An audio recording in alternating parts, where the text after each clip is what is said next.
Pemirsa, bantuan sosial cadangan beras pemerintah mulai disalurkan ke kelurahan. Selanjutnya akan langsung dibagikan kepada masyarakat penerima bantuan.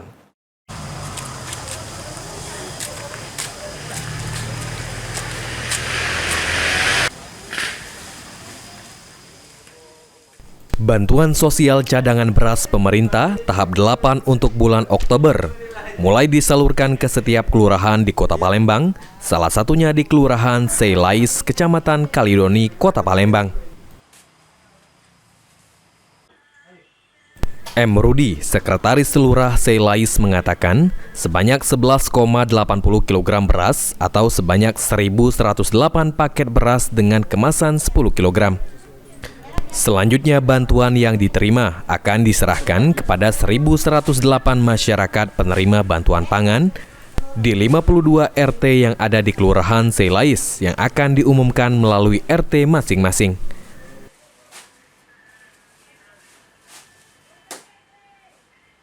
Satu ton, ada 1.000 karung beras yang akan kami salurkan ke warga.